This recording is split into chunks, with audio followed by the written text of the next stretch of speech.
OK, a toto hučenie je celý deň zapnuté, toto je ventilácia tej pizzerie.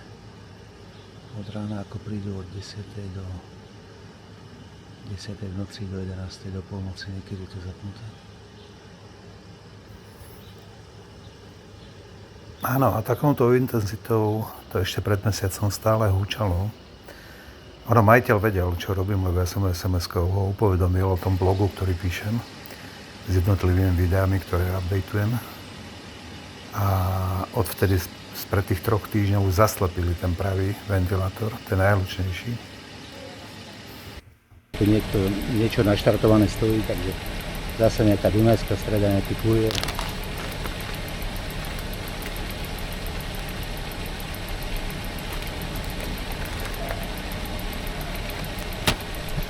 Plus tá ventilácia tiež tomu nepríde do pohody, pozrite sa, ako je to zapnuté. Celý deň od 11. do 11. v noci, 12 hodín počúvate túto hrúzu, plus tie naštartované autá, kedykoľvek počas dňa. To nemá význam ich upozorňovať, to je boj s veternými mlynmi.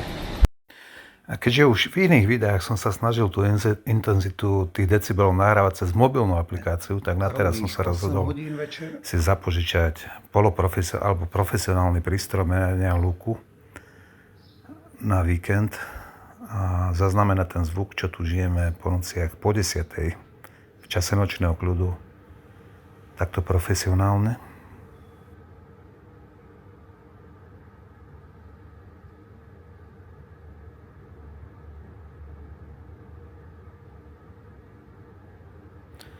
A takto tá ventilácia, takýto zvuk vydáva tá ventilácia počas noci. Nehovoriac o tom odore, hej, tam je zápach, máme tu otvorené okna, z tej ventilácii ide ten zápach pečenej pice, nám do okien, nám do bytov. A tento prístroj posunutý, ten čas tam meria o 14 minút dozadu, čiže máme rovných 10. Čiže čas na tom prístroji meracom hlukomere je o 14 minút pomalší. Ventilátor je zapnutý.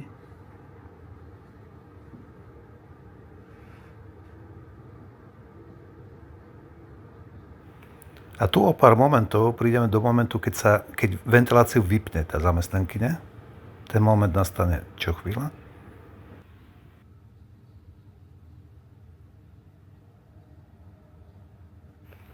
Áno, a teraz je tá ventilácia buď výrazne ubratá, alebo vypnutá. Ja predpokladám, že je výrazne ubratá, lebo ventilovať to nejak stále musia. A to je teda citeľný rozdiel. Čiže ja som vďačný, že rešpektujú, že po 10. to takto buď výrazne stíši, alebo vypne, alebo výrazne stíši teda.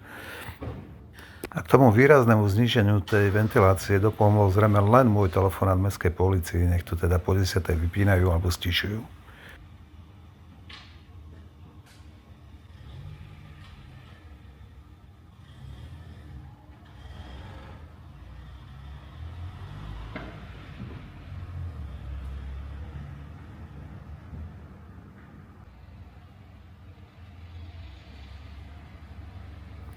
A tu máme pol 11. v noci a toto je bežný chod, hej? Že takto kuriéri chodia, toto je ako Lamacký, už som to spomínal niekoľkokrát. McDrive od McDonald's v Lamači, kde si ľudia chodia autom po McDonald's. Ale tam teda netrieskajú dverami, tam si ho ten mekáč zoberie cez otvorené okno. A tu budeme o chvíľu počuť tých cyklokuriérov s nejakými vychytávkami z Alien Expressu, ktoré nejak hecujú do činnosti, aby si švihli, alebo ja neviem, aký to má význam, tieto pípače.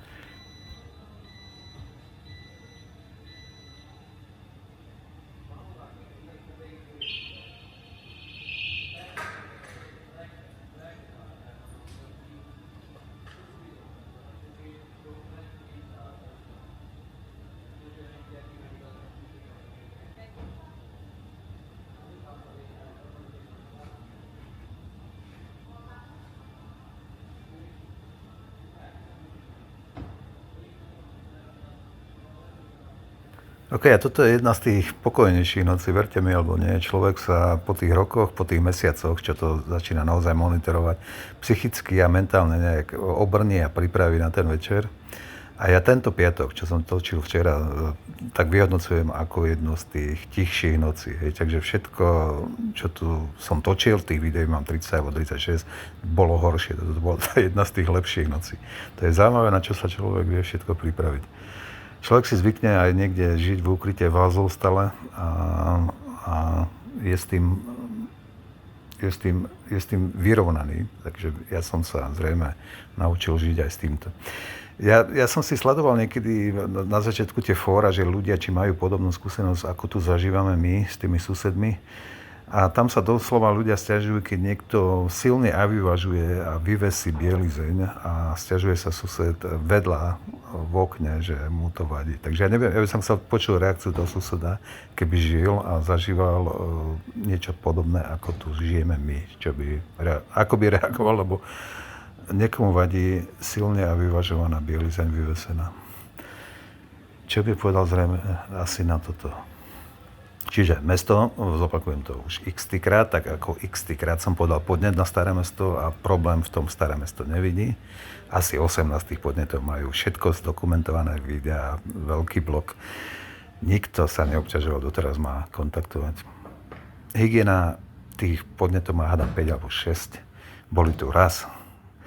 Ja telefonicky jedna z nich teraz uisťovala, že oni môžu riešiť tak maximálnu ventiláciu a tie autá oni nemôžu riešiť, lebo to môžu riešiť prevádzku, ale nie kurierské autá. Kto, ak nie úrad regionálneho zdravotníctva, môže posúdiť celkové vplyvy rušivé na zdravie nejakej populácie, ak nie úrad regionálneho zdravotníctva. Čiže nie, oni auta nejdú posudzovať, nejdú už duplom nemerať nejakých hluk. Oni tak sa môžu vyjadriť k tej ventilácii. To je jediné, čo ten úrad regionálneho zdravotníctva má, alebo chce riešiť, alebo mal by riešiť a teraz neriešil.